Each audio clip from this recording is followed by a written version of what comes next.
দেখুন এখানে গৌড়ীয় ভাষ্য শ্রীচৈতন্য ভাগবত মধ্য 22, 128, 130 প্রভুপাদ স্বয়ং লিখছেন, বৈষ্ণবের শিষ্যাভিমানে অপর বৈষ্ণবকে নিন্দা করিলে কখনো বৈষ্ণবগুরু তাদৃশ শিষ্যকে রক্ষা করেন না। শ্রী নিত্যানন্দের অবজ্ঞা করিয়া অদ্বৈতে স্থাবকগণের গৌরবপাত্র হইবার চেষ্টা করিলে অদ্বৈত প্রভু কখনো সেই দুষ্টমত সমর্থন করেন না। যাহারা গুরুর আসন লাভ করিয়া বৈষ্ণব নিন্দা করেন ও বৈষ্ণব নিন্দক শিষ্যের পক্ষ সমর্থন করেন, তাহাদের অধঃপতন অবশ্যম্ভাবী।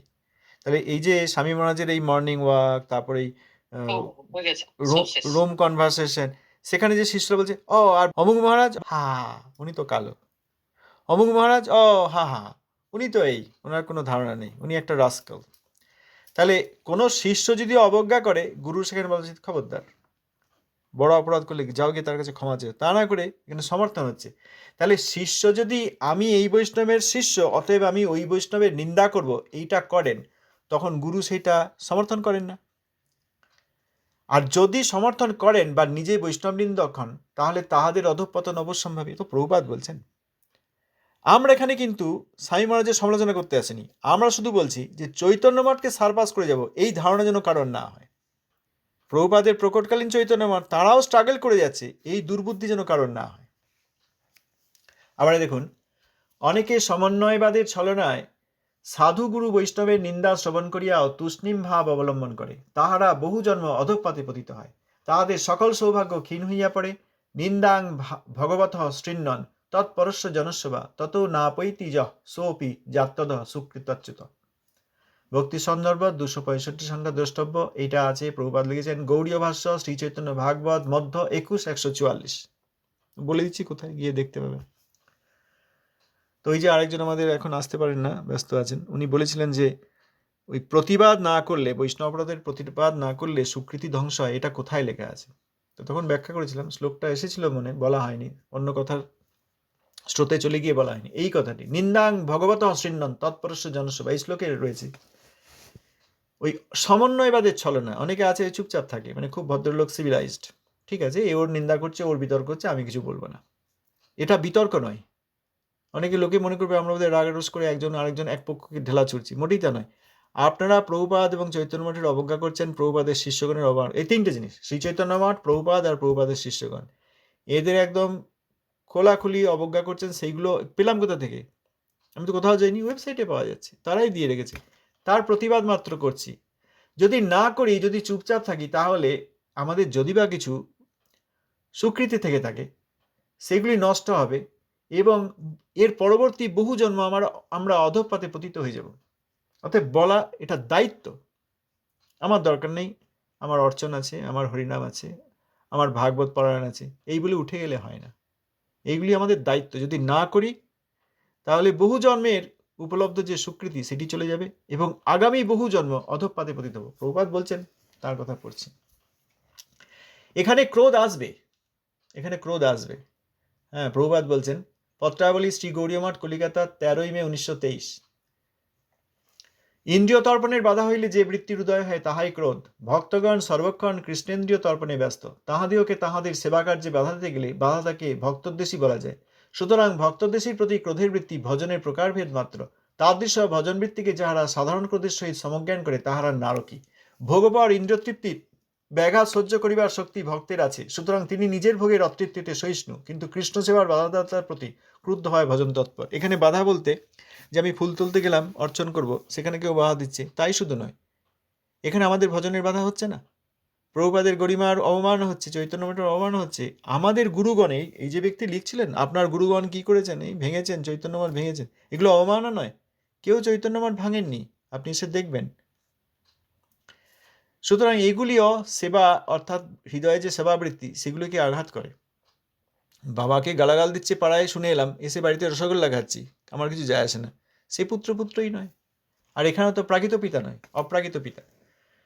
দেখুন, পত্রাবলী শ্রী চৈতন্য মঠ, শ্রীধাম, মায়াপুর, 13 ফাল্গুন 1337, 25 ফেব্রুয়ারি 1931, 22 গোবিন্দ 444 গৌরাব্দ। প্রভুপাদ লিখছেন পত্রে, অন্যান্য বৈষ্ণব অপরাধীগণের চিত্তবৃত্তিতে উদিত বৈষ্ণব গুরুবৃন্দের অসম্মাননা দেখিয়া গৌড়ীয় সম্পাদক, নদিয়া প্রকাশ সম্পাদক গণ যদি চুপ করিয়া বসিয়া থাকেন, তাহা হইলে তাহাদের বিশ্রম্ভ গুরু সেবার ব্যাঘাত হয়, এই কথা বোধ করি আপনি অনুমোদন করিবেন। ভাগবত মাত্রই পরম সহিষ্ণু, আপনি তো তাহাই, কিন্তু আপনার গুরুবর্গের অসম্মান দেখিলে আপনি কখনোই সেই দুঃসঙ্গকারীকে ক্ষমা করিতে পারেন না। এজন্য আমাদিগের নিত্য গুরুদেব ঠাকুর নরোত্তম তারস্বরে গান করিয়াছেন, ক্রোধ ভক্তর দেশিজনে। তাহলে ক্রোধ হবে। এর আগের পত্রে প্রভুপাদের কাছে শুনলাম যে ক্রোধ ভজনেরই প্রকারভেদ। আপনি সব বাদ দিন না, যান গিয়ে একটু গ্রন্থ পড়ুন বা হরিনাম করুন। তা বলেননি প্রবাদ। এখানে যদি কেউ ক্রুদ্ধ হন, ক্রোধ হয়, সেটা ভজনেরই প্রকারভেদ, অর্থাৎ আর এক প্রকারের ভজন। হরিনাম গ্রহণ যেমন ভজন, শ্রীমদ্ ভাগবত অনুশীলন শ্রবণ কীর্তন যেমন ভজন, বৈষ্ণব বিদ্বেষী গুরু পরম গুরুদের প্রতি অবজ্ঞাকারী, শ্রী চৈতন্য মঠের প্রতি অবমাননাকারী, তাদের প্রতি ক্রোধ হটা ভজনেরই আর একটা রূপ। গৌড়ীয় সম্পাদক, নদীয় প্রকাশ সম্পাদক আদি চুপ করে বসে থাকলে তাদের বিশ্বম্ব গুরুসভায় ব্যাঘাত হবে। এই এক একটা পত্র এক একদিন ভালো করে সময় দিয়ে বোঝা দরকার। আপনি পরম সহিষ্ণু ভাগবত, কিন্তু গুরুবর্গের অসম্মান দেখলে আপনি কখনোই সেই দুঃসঙ্গকারী ক্ষমা করতে পারেন না, চুপ করে থাকতে পারেন না। নরোত্তম দাস ঠাকুর মহাশয় বলেছেন, শ্রী নরোত্তম দাস ঠাকুর মহাশয় বলেছেন, ক্রোধ ভক্তর দেশিজনে, বলেননি? আবার দেখুন ওই পত্রেই লিখছেন, ক্রোধের নিয়োগ ভক্ত দেশিজনেই কর্তব্য। এই কৃত্যবিমুখতাই বর্তমান প্রাকৃত সাহজিক সম্প্রদায়ের মধ্যে গুরুদ্রোহ উৎপন্ন করিয়াছে। আপনি বিচক্ষণ, আপনাকে এই কথা অধিক বলিতে যাওয়া আমার ধৃষ্টতা মাত্র। কি বললেন? ক্রোধের নিয়োগ ভক্ত দেশিজনে হবে। যেমন মা বাবা স্নেহ করেন কাকে? সন্তানকে, প্রাকৃত জগতে। সেরকম ক্রোধের নিয়োগ ভক্ত দেশিজনে কর্তব্য। ভক্ত দেশিজনের প্রতি ক্রোধ হবে। যার যত বেশি ক্রোধ তিনি তত বড় বৈষ্ণব, কারণ তার সঙ্গে সম্বন্ধ তত গভীর। একই বাবার পুত্র, একজন বাবার গালাগাল হচ্ছে পাড়ায় ওই চৌমাথায়, শুনে কিছু বললো, বাড়ি চলে এলো। আরেকজন থাকতে না পেরে জবাব দিল। এই দুই পুত্রের মধ্যে কোন পুত্র বাবার সঙ্গে সম্বন্ধ অধিক, প্রীতি বেশি? ওই যিনি জবাব দিলেন, না দিয়ে থাকতে পারলেন না। তাহলে ক্রোধের নিয়োগ ভক্ত দেশজনে কর্তব্য। যারা ভক্ত বিদ্বেষী, এখানে তো ভক্ত বিদ্বেষী নেই বাবা, এখানে পরম গুরুদেবের প্রতি বিদ্বেষ হচ্ছে।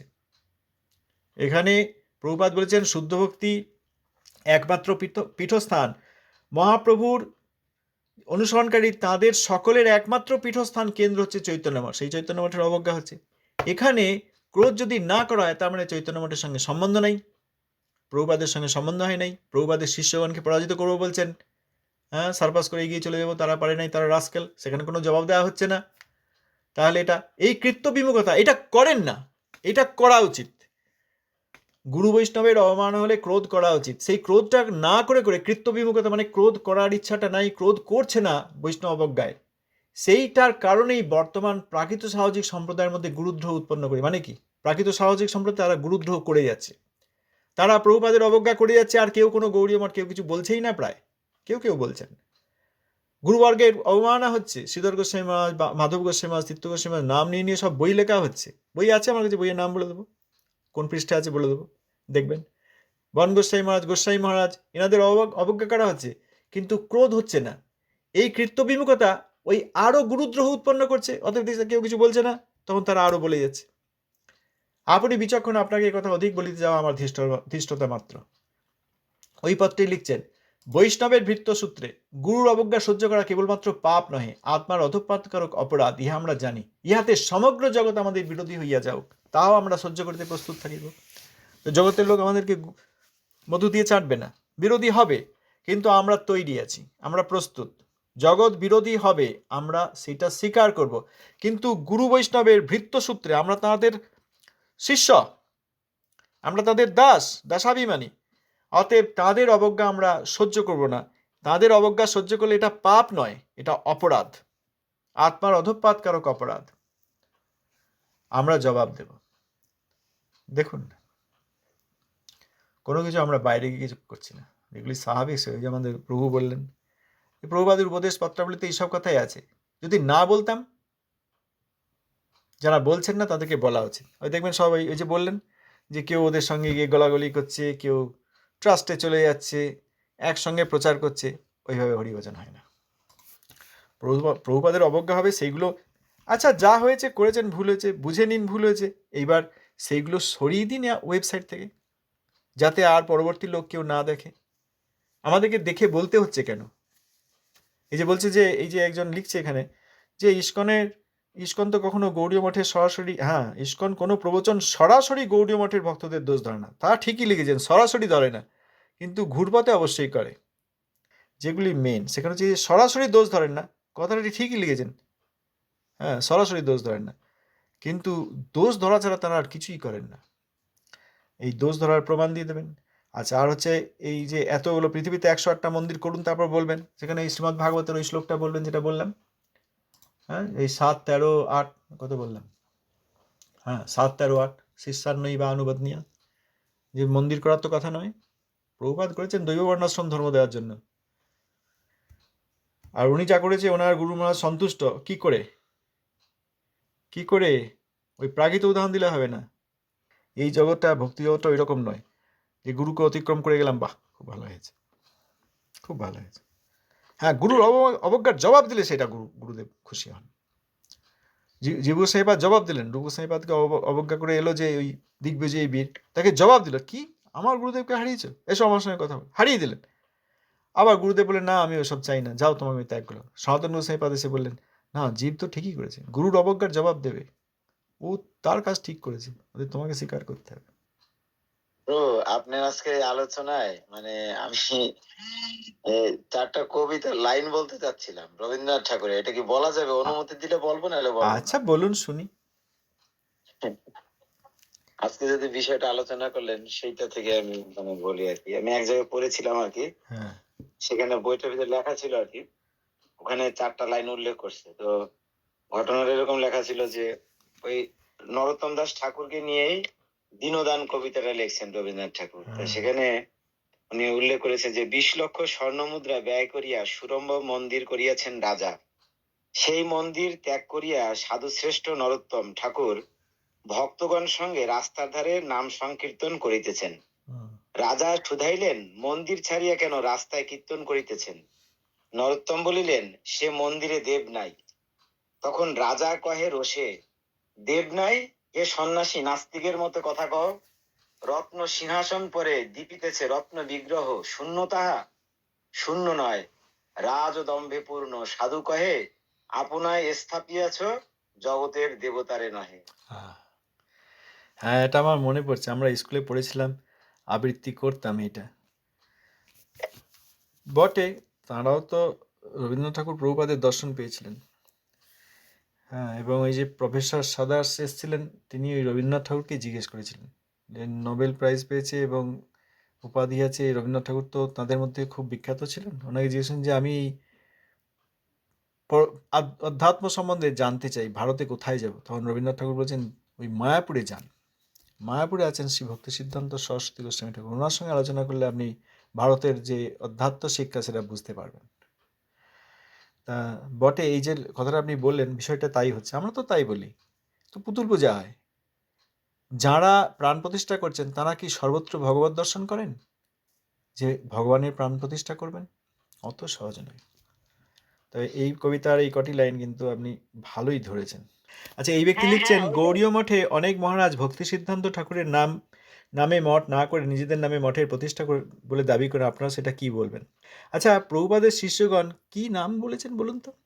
শ্রী চৈতন্য গৌড়ীয় মঠ, তার মানে কি? শ্রী চৈতন্য মানে গৌর সুন্দর, গৌড়ীয় মানে এই গৌড়ীয় ভক্তগণের নাম, সেখানে তো সকলেই রয়েছেন। আবার ছিল মাধব গোস্বামী মহারাজের মঠ। আচ্ছা, শ্রীধর গোস্বামী মহারাজ মঠ করেছেন শ্রী চৈতন্য সারস্বত মঠ, এর মানে কি? শ্রী চৈতন্য সরস্বতী, অর্থাৎ গৌর সুন্দরের বাণী বিগ্রহ প্রভুপাদ সরস্বতী ঠাকুর, তার নামে মঠ করেছেন। তা এখানে কি বলতেছেন কার নামে মঠ করেননি? আর সেখানে দেখবেন গৌর সুন্দর রাধা বিনোদ প্রাণজিউ, গৌর সুন্দর রাধা গোবিন্দের সেবা হচ্ছে সব মঠে। সেখানে ওই জগন্নাথ দাস বাবাজি মহারাজ, ভক্তিনাথ ঠাকুর, গৌরকিশোর দাস বাবাজি মহারাজ, প্রভুপাদ এবং যিনি মঠ করেছেন অবশ্যই তাদের পরম্পরায় আলেখ্য রয়েছে। হ্যাঁ, তাহলে সেখানে গৌড়ীয় বেদান্ত সমিতি মানে কি? এনারা গৌড়ীয়, তা এই গৌড়ীয় মঠের নাম দিয়েছেন এসব, এরা কি বলতে চাইছে? মানে তর্ক করার জন্য তর্ক করছে।